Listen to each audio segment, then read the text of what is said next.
Welcome to The Sound of Economics, the podcast by Bruegel, the Brussels-based economic think tank. I'm Giuseppe Porcaro, head of outreach and governance here at Bruegel. And I'm Guntram Wolff, I'm the director of Bruegel. And we are pleased to welcome you in the first episode of The Sound of Economics Live. What makes this new series exciting is that we are live streaming the recording and we host an audience here in the room that will participate to the conversation. And for this first live session, we are happy to host in the studio Anu Bradford. Anu is Professor of Law and International Organization at Columbia Law School. And she's also a director for the European Legal Studies Center over there. Hi Anu, how are you? Good, thank you for having me here. And remotely connected from Princeton University, we have Ashoka Mody, Professor in International Economic Policy at the Woodrow Wilson School of Public and International Affairs. Hello, Ashoka. Yes, thank you. Thank you also for having me. Yes. And we are here to discuss something I have been asking myself for a while now. What if Europe was shaping the world economy and most people didn't notice? What if the decisions that drove globalization were not made in televised meetings between world leaders at Davos, but quietly by technical compliance officers in anonymous corporate offices buildings? What if American protectionist bluster and China's steely nationalist defiance were largely a sideshow? In other words, is Europe a superpower? Before turning to our distinguished guests, I would like to ask the opinion of the audience. Can you raise hands if you think that Europe is a superpower? Come on. Well, okay, so for Yeah, our Brussels. listeners who cannot visualize the score rate, well, the room is quite split, I would say, rather split on the side that Europe is not a superpower, rather than Europe is a superpower, which gives me a very good opportunity to ask Anu, because you've been exploring this question at length and even provided a definition for it. You call it the Brussels effect, which, by the way, is also the title of the book that you have just released. So why do you think Europe rules the world, and what is the Brussels effect? Yeah, great. So my first question is to ask you to poll the audience in the end as well, so I can see whether I've convinced the rest of the room as well. We are going to do so. So what do I mean by the Brussels effect? So the Brussels effect refers to the European Union's unilateral power to regulate the global markets. So it is a power that manifests through the rules and regulations that emanate from this city, from the buildings of the Commission and the Council and the Parliament. And that gives EU the unique ability to influence the world in a way that affects citizens and corporations around the world every day. So the rules coming from the EU, they determine the food we eat, the air we breathe, and the products we produce and consume. So if you think about, for instance, the big American technology companies, take Microsoft, Apple, Google, Facebook, they follow the European privacy rules globally. If you think about then how companies like Twitter and YouTube and against Facebook decide what kind of speech they take down when they govern their platforms, they follow a European definition of hate speech, not American constitution that would give right to much broader definition of speech that is allowed. And it's not just something that affects American companies. The EU laws determine how timber is harvested in Indonesia, how honey is produced in Brazil, what kind of chemicals Japanese toy manufacturers include in their toys, what kind of facilities Chinese dairy factories put into those factories, and how much privacy we afford to internet users in Latin America. So it is really the kind of power that shapes us in a very tangible ways every day. And that makes EU very special, and that, I would say, makes EU very powerful. So just to understand, I mean, how strong is this effect really? I mean, I can see there are some examples, but then we also know that Chinese companies and the Chinese state shapes the way Africa looks at data privacy. And the Americans also shaped the way. I mean, is Europe any special here, or is it just like any other bigger place? Right. So we don't really see Washington effect. We don't really speak about Beijing effect. And that is not to say that China is without power or America wouldn't have power. There are many ways to exert power and leverage. So for instance, European Union is not in a position to use financial sanctions the way United States is. There is the Belt and Road Initiative that has given the Chinese inroads to influence policies in many parts of Africa and beyond. So the book does not make the case that the Brussels effect encapsulates the entire economy and gives EU unconstrained leverage or absolves the EU from the responsibility to build the powers where it doesn't have them.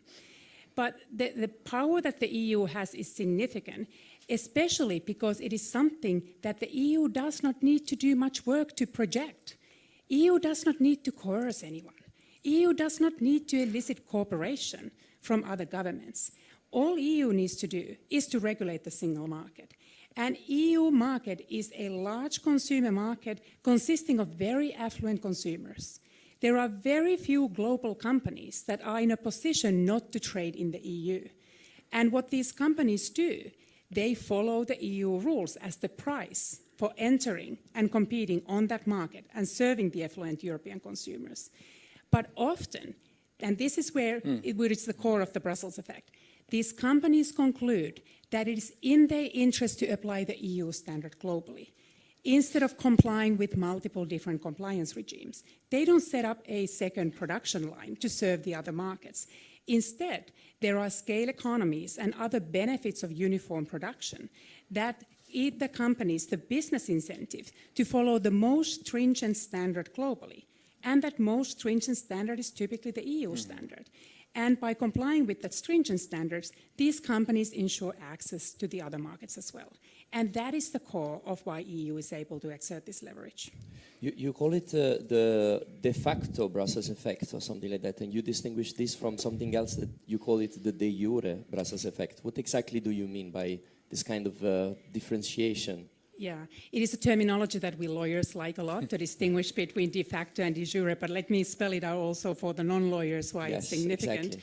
So de facto refers to this idea that the EU regulates the single market, and it's the global companies that adjust their business behavior.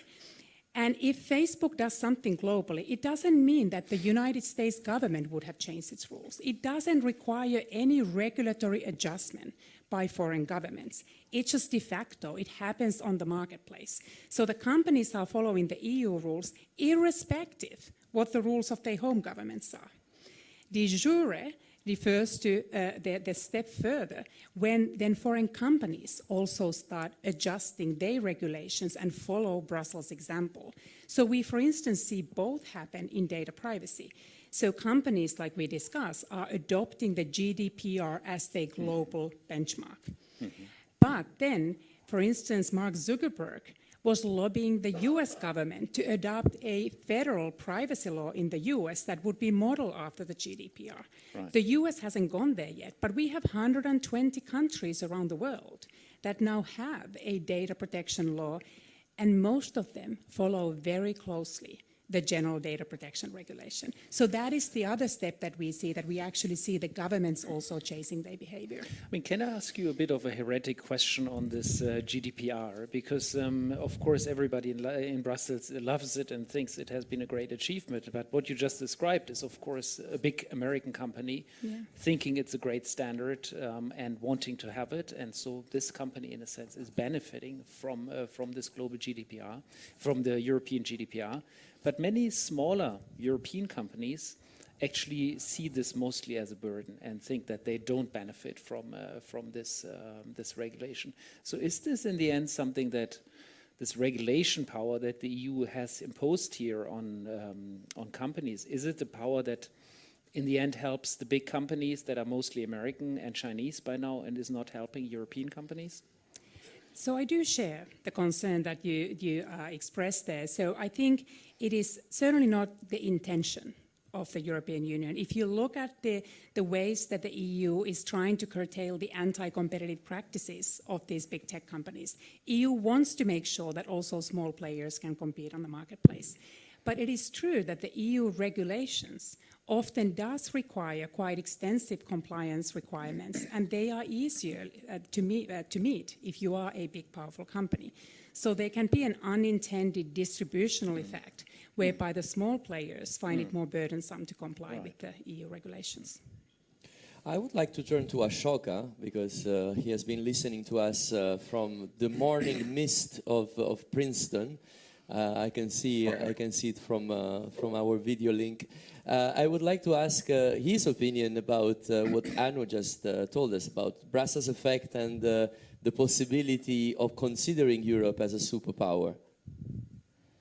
So my questions are all related, but they from the question that Guntram just asked is, let's stipulate that Professor Bradford has outlined a very convincing argument in her book. So I buy that.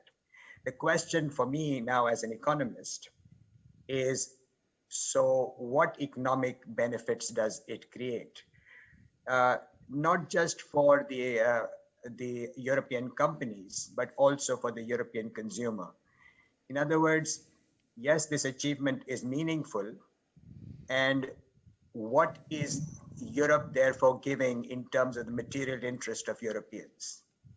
Great. I think it is a very good question. And the most concrete material benefit is that by setting the rules for the EU market, the EU can level the playing field and protecting the competitiveness of the European industry when they are facing competition in Europe. But if the Brussels effect also changes the rules in export market, then the EU's companies' competitiveness is protected there as well. So that is, I think, the most concrete economic benefit. Then there are other benefits if you think about EU's environmental law. Most of those goals are not accomplished if we only see an adjustment of behavior in the European market. And even European consumers that hold strong preferences about fighting climate change and promoting more sustainable goals in general, they also have an incidental benefit of seeing some of these regulations penetrate the global marketplace. I would like to sorry on the material benefits. Just I'm the leveling of the playing field. I understand that argument is a good argument, and I completely agree with you. But the question that I think Guntram was asking, and that's the one that we really need to answer, is does it increase in some sense the dynamism of the companies? Does it help the consumer in terms of lower costs? I understand your statement that the consumer values environmental protection, and therefore these laws or regulations conform to those standards and preferences. But I'm not able to see in this that European companies have become more competitive, or that the consumer is benefiting in some direct way that is tangible.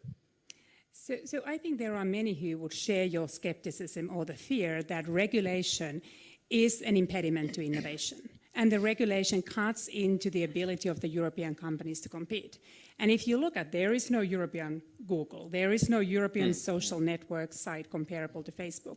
So I think we do need to ask the question of what is the relationship between regulation and innovation and competitiveness. But at the same time, I don't think it is always a right to assume that more regulation leads to less competitive markets. Right. We have very heavily regulated Northern European markets that are actually very competitive. There's a fantastic book by a French economist at NYU, New York University, Thomas Philippon, with a fantastic book called The Great Reversal, How America Gave Up on Free Markets, that shows that the lack of competition regulation in the US has increased the market concentration to the extent that the prices have gone up for the consumers and the profits up, obviously, for the companies. But that speaks for the healthier regulatory approach that Europe has pursued in this regard. And I think environmental area, we have many examples where the energy efficient technologies not only deliver an environmental benefit, but can also lead to productivity gains and greater innovation.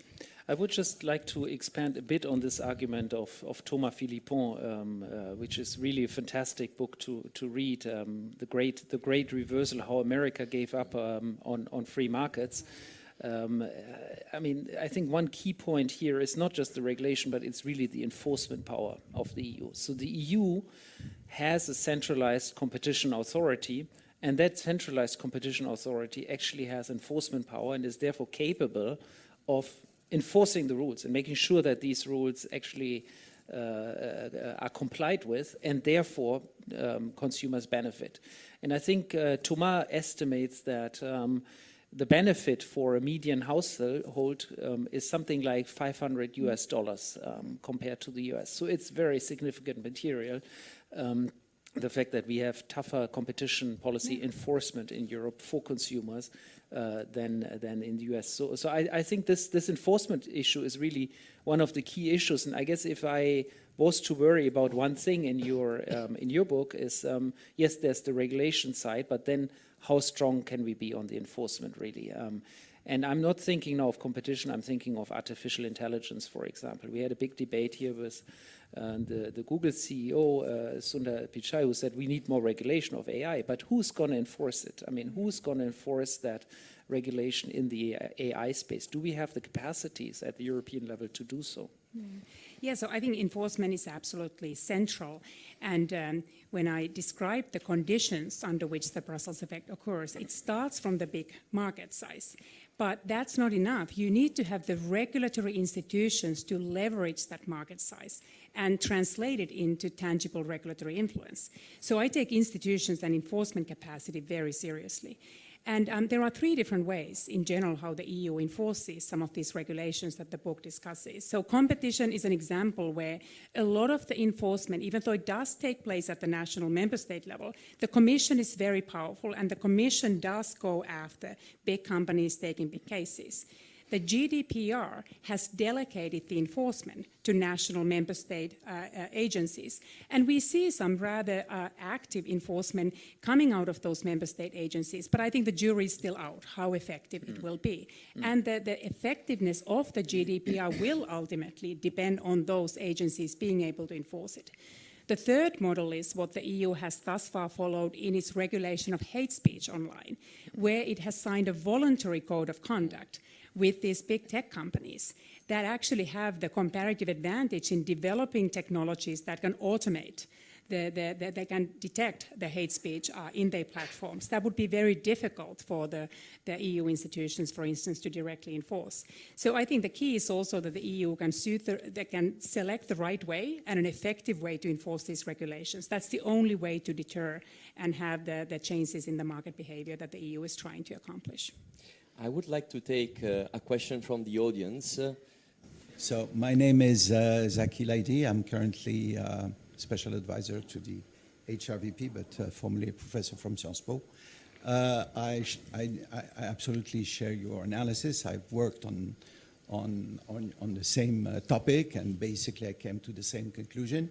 And I cite you in the book. I love your work. It's wonderful to have you here. So when you actually, the question was, is the EU a superpower? As such, the question doesn't mean nothing. I mean, it means nothing. It's not the EU as a global superpower. It's the EU as a regulatory superpower. And that's the sense of your, I mean, I read your article, not your book. But I think that we do share the same views. And the strongest point you made concerns the fact that the EU has a market power, has a regulatory power, and a capacity to enforce, as Guntram said. Now, I wonder whether your analysis and mine are not from the past and not applicable to the future. Because in all cases you've mentioned and on which we also worked, the EU was the prime mover. And it's no more the case. So you may have a big market power, but you have now big other markets, like the Chinese one, for example. So they can also try to be the markets, the norm setters. So the question of the prime mover is absolutely crucial for the EU if it wants to remain at the forefront of the as a regulatory power. And the second thing, and it's amazing because I read this morning an interview made by the Commission, the French Commissioner Breton, and precisely he wants to come back on what was the European priority, the consumer, the role of the consumer and the interests of the consumer. And obviously, since we are facing now, for example, the Chinese, there is a strong question here in Europe whether we didn't push too far the interest of the consumer. So that's the two questions I wanted to address. So it's one of the questions that I take on in the book of whether the Beijing effect will take over the Brussels effect sometime soon. So no matter which statistics you look at, it is inevitable fact that the EU's relative size of the global GDP will go down. And the entire thesis of Brussels effect is premised on the idea that you have big enough of a market that it is unavoidable for global companies. So the more the other markets grow, the more opportunities of trading outside of the EU grow. And there might be a point where a company concludes that, look, the regulations are too costly, I will look for opportunities elsewhere. I doubt, though, that that alternative standard is emerging from China or anywhere else anytime soon. China may be making inroads into some areas of regulation, but the kind of wholesale ability to regulate sector of another that the Brussels is able to do is unlikely to emerge from China anytime soon. So if you think about the argument that I make in the book, not that the EU's sort of relative economic size wouldn't decline, but that its regulatory power will outlive its, to some extent, it will last longer than its economic might purely measured by the GDPR. And that is because the GDP per capita is a much better predictor of the country's willingness to regulate. There will be a while before the Chinese consumers reach the level of wealth that they are asking for as extensive protections as the EU consumers are asking for. Well, they will not be allowed anyway. Yes, and then the idea too that by the time the Chinese would develop that demand, most likely the overall GDP growth has declined to the extent, the rate of it, that the government may have second thoughts of imposing costly regulations that may take a further toll on that regulation. And if I may say the final point, to the extent China is building that regulatory capacity today, it is actively importing a lot of regulatory models from the EU. So what we may be seeing one day is the Beijing effect indirectly further exporting the rules that were initially imported from here. I have another question from the audience and two questions from the audience, which I will take them on the same time because then we are going to wrap up soon. All right. Hi, my name is Carl van der Malen. I do my PhD research at Ghent University on codes of conduct under the GDPR. And so my question is, how does soft law factor in with the Brussels effect? Do non-binding standards and guidelines have the same territorial impact outside the EU as, for example, normal directives and regulations do? And maybe related to that, under the GDPR, these codes of conduct, do they amplify the effects of the GDPR or perhaps weaken it or so? Thank you. And the second question over there. That's no problem formally with the European Commission. Thank you very much, actually. There is no doubt that your argument is very convincing as far as some policy areas in which the European Union was able to set the rules, the standards, and therefore shape the global business environment. And we know the cases, the sectors. But I think it was mentioned, the technology sector, with the digitalization, which is proceeding very fast. And I'd like to touch one aspect, and correct me if I'm wrong. You feel the European Union did that unilaterally, without even consulting often other, and finally managed to influence the business. But that aspect of unilateral, how plausible is in a sector like technology, like 5G, it seems to me the only workable approach would be the European Union to sit down from the beginning with China and jointly prepare. So I see your argument in some areas. There are some limitations, okay. But again, I would like to say, certainly I'm 100% with you that unilaterally the community shaped even business, global environment. Great. So first, on the question of soft law, I think the Brussels effect book makes it very clear that unilateralism, and this ties on your question as well, is only one of the many tools of influence. And often there are complementary ways that the EU can leverage, whether it's formal trade agreements, non-binding standards, various guidance, technocratic assistance in building capacity in foreign regulatory agencies, all can contribute towards the same goal. And I think to take on your question specifically, the EU is not a committed unilateralist. Quite the contrary. I think, if anything, EU is a contingent unilateralist.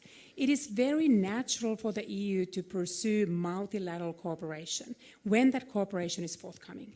So the EU, it is part of the ethos of the EU. That's how it's in the DNA to work with other partners.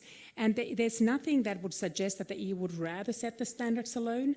But especially now, today, when the multilateralism is really in crisis and international institutions are in retreat, and it is hard to count on President Trump leading America with the EU in the global fight against climate change.